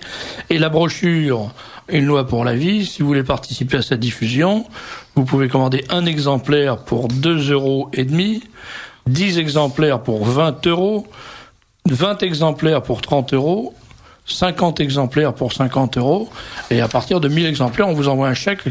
Voilà, c'est-à-dire qu'en fait, il y a le premier prix, c'est le problème du franco de port, il nous faut payer les frais de timbre. Je fais appel vraiment pour qu'à partir de la semaine prochaine, tous ceux qui m'écoutent viennent en prendre, viennent en acheter pour en diffuser autour d'eux, parce que pour qu'ils puissent distribuer à leur maire, à leur curé, à leur notaire, à leurs voisins, et que ce document, encore une fois, vraiment de très grande qualité, permette de repositionner le débat contre l'avortement. C'est pas du tout il faut préciser que c'est pas du tout un bavardage, c'est pas du tout un papier de réflexion ou d'opinion. Ça n'a rien à voir. C'est un projet de loi. Alors par exemple, j'ouvre au hasard. Enfin, je ne veux pas prendre un paragraphe trop long, mais voilà, article 10. Cet article fixe les moyens opérationnels d'une politique d'accompagnement de la grossesse et de la femme enceinte. Il s'agit de faire mettre en œuvre par les collectivités publiques et le concours de tout organisme spécialisé, privé ou public, un soutien très large et multiforme à la future mère, à la jeune maman. L'État du droit renverse ainsi la charge de la preuve. À la place de la culture de mort organisée, l'État, fidèle à sa mission de serviteur du bien commun, met en place une politique de vie généreuse vis-à-vis des femmes, de toutes les femmes. Et alors après, il y a l'article 11, l'article 12. À chaque fois, c'est remarquablement fait. Je crois que techniquement, je voudrais dire parce que proposition de loi. Je crois que c'est du très beau travail et encore une fois, les auditeurs jugeront par eux-mêmes. Ils feront un effort pour lire cela et pour le faire lire. Vous écoutez Radio Courtoisie. Toujours, oui, ça peut changer. Les auditeurs. Ils ont la parole dans 1 minute. On va leur donner tout de suite parce que justement, je pense que leurs questions vont amener à évoquer la dernière question que je voulais vous poser, Bernard Anthony. Alors allons-y. Nos auditeurs nous écoutent mal d'ailleurs. Serge de Becquet a-t-il honte de parler de viol collectif ? Il a employé le terme de tournante. Je ne comprends pas que Victoria n'ait pas réagi. Mais vous avez parlé de tournante parce que c'est comme ça qu'on appelle ce genre d'horreur et vous avez tout de suite expliqué que c'était un viol collectif et vous avez très bien expliqué ce qui se passait. J'ai la faiblesse de croire que si c'est les seuls arguments qu'on a à opposer à ce que je dis, c'est un peu dommage. Je constate que chaque fois que je fais une émission, des auditeurs interviennent pour dire vous avez employé ce mot-là. J'emploie le langage qui est maintenant le langage des médias parce que on est bien obligé de se faire comprendre, de résumer brièvement ce dont on veut parler. Alors si vous voulez que je dise viol collectif par des bandes maghrébines, je peux appeler ça viol collectif par des bandes maghrébines. Cela dit, ça se résume dans tous les journaux, dans tous les médias, par le mot tournante. Bon, c'est comme ça. Tout le monde sait ce que ça veut dire. Comme ça, tout le monde comprend. Alors, Monsieur Anthony, vous faites des illusions. Les islamistes ont gagné en Côte d'Ivoire. Les forces vitales sont au nord. Je ne vois pas comment on pourrait redresser la barre. Je ne me fais aucune illusion. Tout simplement, je regrette une politique qui conduirait justement à ne plus se faire d'illusions. Mais en l'occurrence, il est toujours possible d'inverser le courant des choses. Je rencontre pas plus tard que demain des Ivoiriens à Paris avec lesquels je m'entretiendrai de cette chose-là. Ce matin, sur LCI, Michel Rocard a défendu... Il est pas mort, il est encore. Non. Il est toujours aussi fumeux. Ce matin, sur LCI, Michel Rocard a défendu l'accueil de Mugabe en faisant valoir que les critiques contre cet accueil viennent des anciens colonialistes. Or, son chef de cabinet était Jean-Paul Huchon, ami personnel de Pol Pot. Rocard a prêché autrefois le modèle yougoslave comme modèle économique. quelle peut être sa crédibilité. Admirable réflexion. On est d'accord 100%. Rien. C'est un cas pathologique, c'est tout. Félicitations à Bernard Anthony. Les Serbes ont perdu le Kosovo en attaquant la Croatie. Ils se sont trompés d'ennemis. L'Allemagne et le Vatican avaient raison en 1991.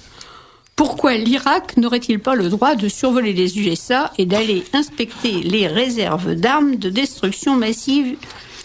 Il y avait un truc très rigolo. La Fontaine a répondu, selon que vous soyez puissant ou misérable. Il y avait un truc très rigolo, c'est simplement les 4 arguments, les 4 définitions du pays, du pays voyou. Quel est le nom en anglais ? Rogue State. Rogue State.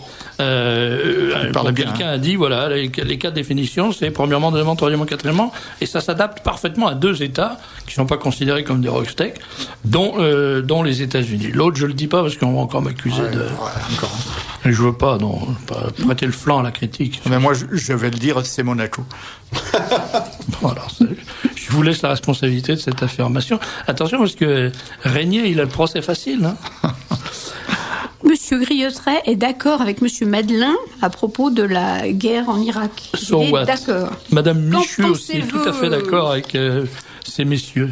So what? Et Maurice G. Dantec se répand sur le net pour insulter la France et l'Allemagne avec une grossièreté incroyable au nom de ses amitiés américaines. Et qui est Maurice G. Dantec? C'est ça la question. C'est un écrivain de policier que beaucoup dans notre famille de pensée considèrent comme un compagnon de route. J'espère qu'ils seront calmés. Mais le professeur, le professeur Miller aussi a publié des articles hallucinants et hallucinés. Mon ami Miller qui m'a insulté sur cette antenne sans que je puisse répondre, comme c'est curieux. Alors lui aussi, ils font partie des écraseurs d'Irak. C'est tellement facile, vous comprenez. Moi d'abord, la semaine dernière, tiens, je voulais dire un mot à ce propos. La semaine dernière, quelqu'un me dit, mais puisque vous êtes tellement pro-irakien, je m'en fous de l'Irak, je l'ai dit déjà plusieurs fois, mais si vous êtes tellement pro-irakien, pourquoi n'allez-vous pas servir de bouclier humain? D'accord, je veux bien, mais je vous retourne la question, puisque vous êtes tellement pour casser la gueule aux Irakiens, pourquoi vous n'allez pas faire ça vous-même? Hein? Là, ça, c'est. Moi, je verrais bien Guillaume, Garello, Griotret, Madelin et tous s'engager dans des, comment on appelle ça, des brigades internationales pour aller botter le cul de Monsieur Saddam Hussein. Qui se gagne. Alors même, je participe au financement du voyage. Tiens, je donnerais bien 10 € pour les voir aller là-bas. Je paye pas le retour, c'est tout. Parce que voilà. J'ai entendu cet après-midi sur France Inter que les Irakiens pourraient acclamer les Américains s'ils entraient en Irak pour ne plus être sous le joug de Saddam Hussein. D'ailleurs, les Japonais à Hiroshima et à Nagasaki aussi. Oui, ils acclamaient. Et surtout à Okinawa. Il y a une chose qui m'a frappé hier, c'est que d'un seul coup, ça faisait longtemps qu'il avait disparu à bord de sa mobilette, il était parti à travers la pampa afghane, le Mollah Omar, et non pas le Mollah Omar, vous vous souvenez qu'il était parti à motocyclette, on nous avait expliqué, pétaradant avec probablement Ben Laden sur le Tansad. Et voilà que d'un seul coup, il réapparaît et il fait un discours pour dire qu'il faut absolument casser la gueule aux Américains, etc. Et que tous les pays qui montrent la moindre solidarité avec les ennemis américains seront violemment fustigés par l'islam. Oui, je veux bien, mais je voudrais qu'on m'explique comment ce type qui était parti à motocyclette à travers le désert de la Pampa se retrouve tout d'un coup. Alors l'explication, je crois qu'il a échangé sa mobilette contre un magnétophone. Dans le même ordre d'idées et plaisanterie mise à part, j'entends aujourd'hui sur RFI que la fameuse sortie de Ben Laden, la dernière, si opportune pour les États-Unis pour leur permettre de tracer un signe égal entre Al-Qaïda et l'Irak laïque. La chaîne Al Jazeera était réticente à la diffuser, elle voulait en contrôler l'origine, et il est établi qu'elle a subi des pressions américaines pour diffuser cette déclaration. Et accessoirement, un spécialiste de la sémantique a dit cet enregistrement est faux. Et il est truqué. Il est assez rare que nous puissions nous féliciter d'actions diplomatiques de notre gouvernement, oui. Mais de même, souvent, nous avons pu être chagrins par les nouvelles qui nous venaient de Rome. Et là, c'est le catholique qui parle. En l'occurrence, je crois, et ce n'est pas la première fois, que la diplomatie vaticane a fait ce qu'il fallait faire, et je me félicite là d'être en parfait accord avec la réception par Jean-Paul II de Tarek Aziz, qui est un homme à la tâche bien difficile. Question pratique. Pouvez-vous rappeler, pour la manif du Trocadéro, on se réunit à quel endroit ? À partir de 19h, place du Trocadéro, parce que on nous a interdit d'être trop près de Monsieur Mugabe. Place du Trocadéro, vous verrez les banderoles, l'esplanade des droits de l'homme. Et nous défendons les véritables droits de l'homme. C'est demain à 19h. Ce soir à 20h, Roger fait un métinge. À la Salvagram. Oui. 20h, organisé donc par le CNC. Roger, le patron du Balto ? Non, Roger Hollande, quand on dit Roger entre nous. Quand on dit Roger, c'est Roger. Nous avons 600 000 auditeurs. C'est notre ami. Ils connaissent tous Roger. Légendaire Roger Hollande. En présence de Jean-Marie Le Pen. Pour défendre l'honneur de l'armée française. Voilà. Pouvez-vous redonner les coordonnées de la griffe ? Oui, 70 boulevard Saint-Germain. Et je donne le numéro de téléphone. C'est le 01 40 46 96 31. De préférence le mardi, le mercredi, le jeudi, parce que Hélène Sabatier, notre secrétaire générale, est là avec sa bienveillance habituelle à partir de 9h30 du matin. Héroïque, parce qu'elle me supporte. Oui, ça, c'est évidemment. Ça, déjà, c'est un effort qui mérite le paradis. Mais en plus, elle est formidable. 70 boulevard Saint-Germain, 01 40 46 96 31. Que peut-on faire pour la famille Ferrer ? Avez-vous une adresse ? Pour l'instant, je pourrais donner l'adresse de l'avocat. Pour l'instant, j'ai parlé de cette affaire parce qu'elle me paraît emblématique. Mais je ne sais pas ce qu'on peut faire. On peut certainement aider Madame Ferrer en lui envoyant des sous parce que je sais que la situation est tragique. Mais l'avocat, c'est maître Giudicelli à Toulon. J'ai pas ses coordonnées là, mais si on m'envoie un petit mot. Il est dans l'annuaire. Au Libre Journal, où il est dans l'annuaire, où on m'écrit. Donc sur nous pourrons relayer cela avec nos journaux. Donner un mot d'ordre, il faut que cet avocat nous dise concrètement ce qu'il peut attendre d'une action de solidarité. Voilà. Il faut qu'il aille au-delà de sa simple fonction d'avocat. Et quelle est l'adresse du site internet sur lequel on peut trouver le texte du projet de loi pour la vie en forme imprimable, fichier PDF, pardon. PDF. Vous avez ça Je déteste les sigles. Ah oui, mais ça... Bon, vous l'avez pas ? Moi non plus. Je suis pas très. On fait Agrif dans un moteur de recherche voilà, et puis on va le trouver. Hein. Oui. Agrif, AGRIF, n'est-ce pas ? Oui. Mais cela sera à disposition à partir de la semaine prochaine. Il faut donc attendre quelques jours et on trouvera tout cela, bien sûr, et notamment sur le site internet de Chrétienté Solidarité. Donc par la voix du micro, je sais que nos responsables m'écoutent, s'ils peuvent bien s'occuper de cela, et nous ferons ensuite savoir. Mais ton téléphone au 70 boulevard Saint-Germain, au 01 40 51 74 07 pour le centre Charlier, ou le numéro que j'ai donné précédemment pour la griffe. D'autres questions en dehors de celles que je vais relayer ? C'est en dehors du sujet. Bon. Alors, pour finir, il nous reste 5 minutes, et après on piquera 10 minutes à... j'oubliais, je le dis d'ores et déjà, l'important forum social d'Orange. L'année dernière, ça a été un très grand succès, et cette année, nous recommençons à l'Ascension le forum social d'Orange. Oui, l'État français est incapable de protéger la petite Sarah alors que Pierre Ben a le culot de préparer une loi dans laquelle on va nous expliquer que la police va protéger les truands et voyous repentis. On ne protège que les salopards dans ce beau pays. D'autre part, on a appris aujourd'hui que dans un petit village de Normandie, on vient de réquisitionner, alors c'est hallucinant cette histoire, on vient de réquisitionner un magnifique château qui s'appelle le château des Vents, la Croix des Vents, je crois, avec salle de bain en marbre, piscine, etc. Et qu'on va loger là-dedans. Combien ? 8 délinquants. 8 délinquants et 27 personnes d'encadrement. Parce que les 8 délinquants doivent être gardés en permanence 24 heures sur 24. Alors, c'est un scandale invraisemblable. Écoutez, Serge, je ne partage pas votre indignation, parce qu'enfin, vous venez d'annoncer une nouvelle formidable. Le problème du chômage est résolu. Oui. Si la vie de château, pourvu que ça dure, mon ami. Le problème, c'est que, effectivement, s'il faut mettre 4 employés, 4 fonctionnaires par délinquant, on va vite résoudre le problème du chômage. C'est résolu, oui.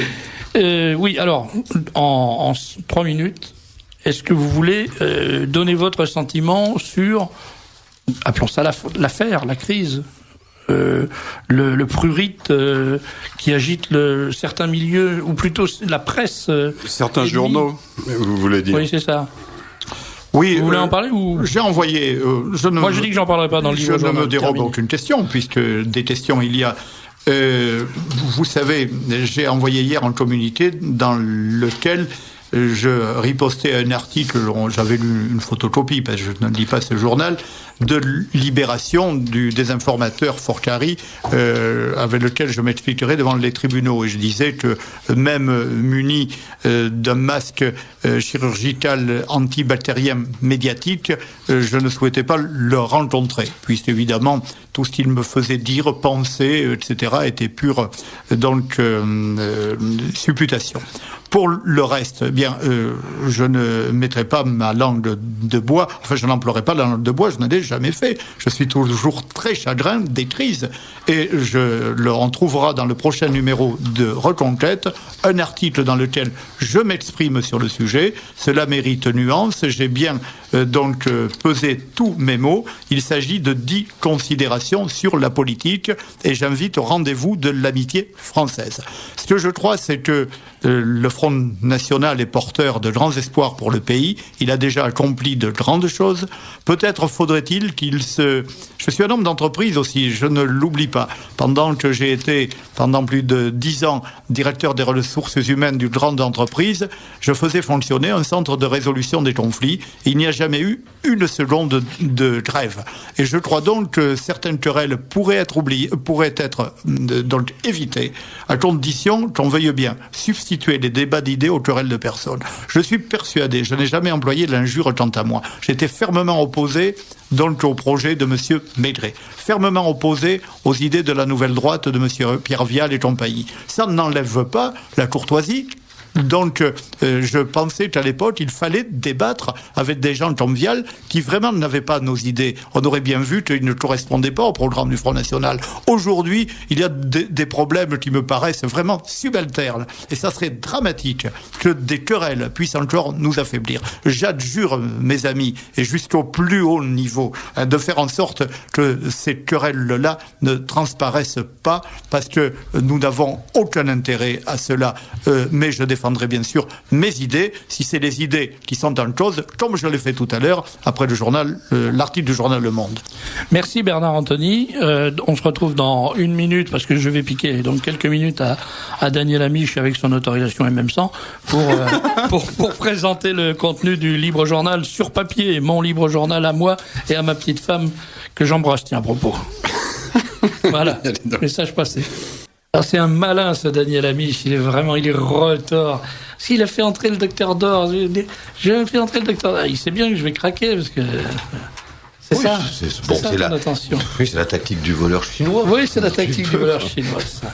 Moi aussi, je suis malin, Serge. Vous savez, j'ai eu 2 minutes là pour vous demander la permission d'embrasser Daniel Debeketch à mon tour, et je le fais de grand cœur parce que quand on secoue les auditeurs pour qu'ils envoient des chèques d'abonnement, c'est elle qui les reçoit, qui dépouille une quantité de courrier invraisemblable, qui remplit des fiches. Un seul abonné, et c'est une fiche d'environ 300 signes qu'il faut remplir avec ses petits doigts. Alors moi aussi, je l'embrasse bien fort. Je suis très malin aussi parce que en écoutant la liste des fréquences de Radio Courtoisie, j'ai pu agresser à nouveau dans le secret du studio hors antenne Bernard Anthony, comme j'estime que c'est mon travail. Il nous a dit tout à l'heure que Radio Courtoisie ne parvenait pas dans sa province. Eh bien, j'ai pu lui indiquer qu'elle y parvenait, et comment? Par TPS, par le satellite Hotbird. Et puisque sa fille nous l'a confié tout à l'heure et est branchée sur Internet, sur le site tv-radio.com. Prenez note. Pour moi, c'est très compliqué. Je ne suis pas pour elle, pas pour elle. Non, du Danube, plutôt de Bigorre, sinon du Danube. Allez, on fera un effort. Merci. Je passe, toujours de plus en plus malin, je passe au sommaire. Victoria, ne vous affolez pas, je pense que... Je cherche le truc Franck m'aurait fait signe si je n'étais pas audible. Je crie assez fort, Franck, oui. Pour Franck vous est d'accord. déstabiliser. Alors, vous voyez, c'est un échec, je ne suis pas déstabilisé. Franck, qui est maître en la matière, me fait signe que je crie assez fort, donc je continue, et je ne tiens plus compte à retrouver autre chose pour me déstabiliser. Voilà. Alors, j'ai donc quelques minutes, merci Daniel Amiche, pour présenter le nouveau numéro 286 du Libre Journal imprimé. En réfléchissant à la façon dont j'allais présenter ce numéro, je me faisais la réflexion suivante, c'est qu'il est extrêmement curieux et extrêmement intéressant, ne serait-ce que d'un point de vue sociologique, de voir à quel point notre petit journal, dont je peux avouer qu'il ne compte que quelques milliers d'abonnés, ou est-ce que j'ai gaffé ? Non, je n'ai pas gaffé. Nous disons la vérité dans tous ces domaines. À quel point notre tout petit journal, avec ses tout petits moyens, peut-être... On pourrait dire qu'il compte beaucoup de milliers d'abonnés, puisque vous savez comment comptent les primitifs ? 1, 2, beaucoup. Voilà. Donc il y a beaucoup de milliers d'abonnés. Beaucoup de milliers d'abonnés. Avec ses petits moyens... peut se trouver en avance, non seulement en pointe, mais en avance de plusieurs semaines et de plusieurs mois sur la grande presse. Je n'en prends qu'un exemple, puisque je n'ai quelques minutes. Un exemple dans le numéro 286, donc que nos abonnés vont recevoir demain, c'est celui de la campagne francophobe, de la campagne anti-française qui se déroule aux États-Unis. Elle est découverte depuis quelques jours, la grande presse découvre ça, et hier, par exemple, sur France Inter, j'ai entendu une heure qui était très bien faite, où on interrogeait des Français résidant un peu partout aux États-Unis sur cette campagne de francophobie extrêmement violente. Mais nous, le petit libre journal, voilà 3 mois, fin novembre, début décembre, que nous avons non seulement évoqué cette campagne de francophobie, mais que nous avons publié des pages entières d'extraits du New York Post, d'extraits du Washington Times, de dessins absolument scandaleux, d'une violence, d'une grossièreté invraisemblable contre la France, et que donc nos lecteurs sont informés 3 mois à l'avance. Alors il y a sûrement des points sur lesquels nous sommes à la traîne, mais voilà un autre point sur lequel nous sommes parfaitement en phase avec la grosse presse. Et je veux parler de cette grande question, de ce grand débat, où va la droite nationale ? Serge, est-ce que vous avez remarqué, nous n'avons que quelques jours d'avance au lieu de 3 mois d'avance sur la grande presse pour débattre, pour organiser le débat à notre façon, qui n'est pas celle de l'immonde ni de l'aberration. À notre façon, nous avons lancé quelques jours avant l'immonde et l'aberration le débat « Où va la droite nationale ?» Et bien entendu, nous n'avons pas exactement les mêmes interlocuteurs que l'immonde et l'aberration, mais nous avons, les uns après les autres, toute une série de dirigeants de premier plan de la droite nationale qui viennent nous confier leurs sentiments, leurs prévisions, leurs impressions. J'ai annoncé il y a 15 jours une surprise considérable avec la première intervention, celle de Bruno Maigret. Nos lecteurs savent de quoi je veux parler. Et je peux simplement leur annoncer que Bruno Maigret lui-même a été tellement surpris par la surprise qu'il nous avait ménagée qu'il a demandé à revenir en 2e semaine et que nos lecteurs, nos abonnés ne seront pas déçus cette fois non plus. Pour le numéro 286, nous avons une contribution, disons un peu moins surprenante, un peu plus classique de la part de Bruno Gollnisch. Très intéressante, nonobstant. Et classique, mais extrêmement intéressante. Nous avons choisi de titrer cette contribution « Je ne m'inquiète pas des clubs » et c'est notre façon de n'être pas complètement étranger à d'autres débats organisés par d'autres journaux en fonction d'autres intérêts. Alors je terminerai en disant 2 choses, en répondant à ce nouveau message. Une fois de plus, une auditrice, après d'autres auditeurs, me demande pourquoi Limonov est notre Dreyfus. C'est le titre que nous avons donné à mon article en défense de Limonov. Ça fait pas mal chanter ce titre. Dans le numéro 200. Donc je l'ai bien choisi, ça a déstabilisé. Je ne me soucie pas de déstabiliser que nos amis, que Bernard Anthony. Je veux déstabiliser ce collecteur aussi. Voilà. Pour vos auditeurs, je tiens à dire que vous n'êtes pas arrivé, cher Patrick. Je l'ai avoué spontanément tout à l'heure, et je le répète, j'ai essayé, je n'y suis pas parvenu. Donc il y a des auditeurs qui sont et des lecteurs déstabilisés par le fait que j'ai dit que Limonov était notre Dreyfus. Alors, je répondrai simplement que pour nous, et ça a été démontré devant le tribunal de Saratov, Limonov est innocent de ce qu'on l'accuse, comme leur Dreyfus était innocent pour les gens qui le défendaient, et que c'est pour nous un exemple, un personnage exemplaire. C'est une statue comme il l'a été pour un autre courant de pensée il y a 100 ans. C'est l'exemple. Et je citerai simplement la formule de Patrick Besson. J'ai annoncé son article, sa remarquable plaidoirie pour notre ami Limonov, qui est bien paru dans Le Point et que nous reproduisons dans ce numéro du Libre Journal. Nous avons changé l'exergue de cet article. Nous avons choisi cet extrait de l'article de Patrick Besson qui dit « L'ultranationalisme », qu'on reproche et c'est le seul reproche réel qu'on puisse lui faire, qu'on reproche à Limonov, l'ultranationalisme, c'est le fruit défendu. Voilà. Alors nous sommes, c'est Limonov et notre Dreyfus, en effet, nous sommes ses défenseurs. Alors je termine en disant, donc, avec l'appel au peuple habituel, ceux qui ont compris à moitié demandent un échantillon, un spécimen, ils peuvent l'avoir gratuitement sur Internet, n'est-ce pas, Bernard Anthony, à l'adresse suivante, libre-journal.fr.fm. Pour ceux qui n'ont pas Internet en couleur, ils envoient un carnet de timbres neuf, oui, Daniel Amiche, à... J'ai pas dit neuf, j'ai dit non oblitéré, ou à défaut du black penny. À la bonne adresse. Ceux qui ont tout compris envoient 110 € pour un abonnement d'un an, 3 numéros de 24 pages par mois à SDB, 4 places France List, 75 0010. Pour terminer, puisque c'est le... Pour terminer... 75 010. 75 0010. Oh mon Dieu. On aurait dit une publicité. Je me crois au téléphone il y a 40 ans. Ouais. Je me crois au téléphone il y a 40 ans, mais c'est fini ça. 75 010 Paris. Pour terminer, puisque c'est le centenaire de Simenon,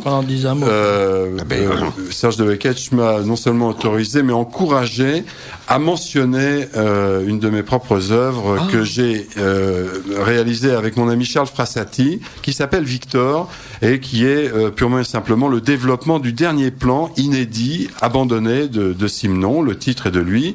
Il a écrit le plan, et avec Charles Frassati, nous avons rempli ce plan, nous avons suivi ce plan avec beaucoup de minutie, nous avons même fait un reportage photographique sur tous les lieux dans Paris 5e, 6e, Paris 9e évoqués par Simenon. Cet ouvrage a été mis au concours, un concours organisé par la municipalité de Liège, et ça a causé un tel choc, un tel scandale dans le jury, que l'université de Liège, qui avait quelques représentants dans ce jury et qui ne pouvait pas supporter l'idée que nous soyons exclus de ce prix, a créé son propre prix uniquement cette année-là pour nous l'attribuer. Ce remarquable ouvrage, donc, dont je possède encore quelques exemplaires, on peut se le procurer en m'envoyant à moi, à mon ordre, à mon nom, Patrick Goffman, 5 € seulement, à l'adresse habituelle, au bon soin de SDB, 4 places France List, 75 010, Paris. Voilà. Alors, un mot si la réclame, Daniel, parce que j'ai oublié tout à l'heure d'indiquer que le 8 mars prochain... Tu reviens pas la semaine prochaine? Non, je reviens pas la semaine prochaine. Parce que moi, je reviens que le 19, quand même, mars, donc... Bon, mais on en parlera hors micro, si tu veux ça. Le samedi 8 mars, le centre Henri-André Charlier organise la grande journée culturelle d'amitié française. Je l'ai dit au début, mais on n'a pas donné les précisions. Et ça se passe dans un endroit extraordinaire qui s'appelle les Grands Maisons à Villepreux. Voilà, alors ça sera effectivement la journée culturelle d'amitié française, parce que les locaux permettent de recevoir plusieurs centaines de personnes, mais peut-être pas plusieurs milliers. Nous aurons là le bouquet des écrivains 2002, avec le soir, lors du grand banquet, donc un prix que nous allons offrir à quelqu'un qui nous est très cher ou très cher. Nous verrons bien. Alors là, beaucoup d'écrivains, Dillinger, Laios Marton, Alain Sanders, Jacques Benesto, auteur de Mensonges freudiens, le livre de l'année, à mon sens, sur la secte psychanalytique. Oui, le livre de la décennie. Le livre de la décennie, je le dis vraiment, Mensonges freudiens, aux éditions Mardaga. Il vous animerait d'ailleurs le forum Alexis Carrel, Serge de Beketch, au forum Jacques Perret, François-Marie Algou, Jean Madiran, Georges-Paul Wagner, responsable Marie-Bénédicte Antony, c'est la génération Antony. Olivier Pognon a été surpris de découvrir une cinquantaine de jeunes militants il y a peu autour de ma fille. Donc ensuite le forum Simone Veil, la grande bien entendu, avec Judith Cabot, Yves Daoudal, Thierry Martin.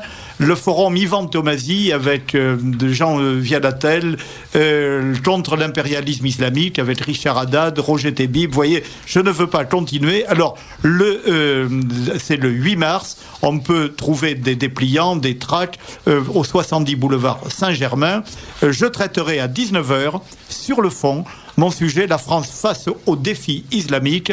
Et ensuite, le grand banquet d'amitié française avec force trompette, flûtes et cymbales. Et les flûtes de champagne, bien sûr. Flûtes de champagne aussi, bien entendu. Le champagne Gaston Révolte, publicité non payée. Non payée, ça c'est sûr. Alors, ça c'est absolument sûr. Et je rappelle le numéro de la Griffe, 70 boulevard Saint-Germain, téléphone 01 40 46 96 31. Merci à tous. Daniel, merci de nous avoir concédé ces quelques minutes. Je ne dirais pas que c'était un plaisir, mais enfin c'est une habitude. Il vous reste un quart d'heure. Et aussi, je rappelle, on nous a demandé ce qu'on pouvait faire pour la famille Ferrer.